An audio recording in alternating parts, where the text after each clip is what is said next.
রাত বাজে 11টা। ট্রেন প্ল্যাটফর্মে দিয়ে দিয়েছে, গন্তব্য হলো এনজেপি।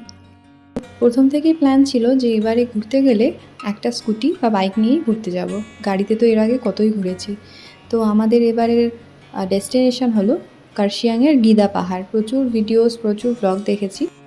ওয়েদারটাও খুব ভালো ছিল, বৃষ্টি হয়নি দুদিন।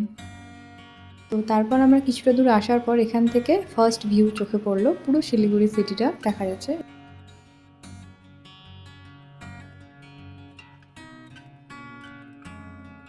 যত উপরে যাচ্ছি ততই মনে হচ্ছে মেঘগুলো যেন পাশ দিয়ে চলে যাচ্ছে, আর মনে হচ্ছে এই তো আকাশটা নিচে নেমে আসছে। আর প্রচুর কুয়াশা ছিল, রাস্তাঘাট ভেজা, দেখতেই পাচ্ছ। তো শীতও একটু লাগছিল, ঠান্ডা ঠান্ডা। আমরা হালকা একটা কিছু নিয়েছিলাম গায়ে দেওয়ার জন্য। তো এরপর কার্শিয়াংয়ের যে মেন গেটটা, এন্ট্রি গেট, তার থেকে ডান দিকের রাস্তাটা ধরে বেঁকে গেলেই সামনেই গিদা পাহাড়, সোজা চলে যেতে হবে কিছুটা। এই তো এই ভিউ পয়েন্টটা। তো এখান থেকে দুর্ভাগ্যবশত কোনো ভিউই চোখে পড়েনি। অনেক আশা নিয়ে এসেছিলাম, তবে হ্যাঁ, এটারও একটা আলাদা সৌন্দর্য।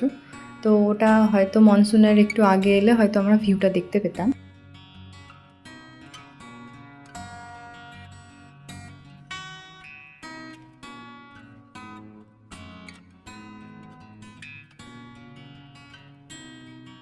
প্রচণ্ড হাওয়া ছিল আর খুব ঠান্ডাও লাগছিল। তো বেশিক্ষণ দাঁড়াইনি, যেহেতু ফিরতেও হবে।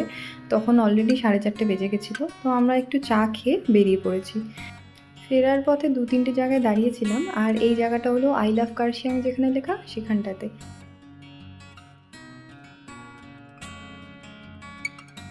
লাস্টবার যখন দার্জিলিংয়ে এসেছিলাম তখন রাস্তায় প্রচুর ফুল দেখেছি। তো এবারে সেরকম একটা ফুল দেখতে পাইনি, ওই 2-একটা বুগনভেলিয়ার গাছ দেখতে পেয়েছি। তবে মেবি ফুলের সিজনটা ওই নভেম্বর অক্টোবরেই হবে। আর এখানে আমরা এক জায়গায় স্টপ নিয়েছি, এখানে আমরা একটা রেস্টুরেন্টে দাঁড়িয়েছিলাম একটু ব্রেক নেওয়ার জন্য। তো তারপর আমরা মোমো খেয়েছি, খুব সুন্দর, সাথে সুন্দর একটা ভিউ এনজয় করতে করতে।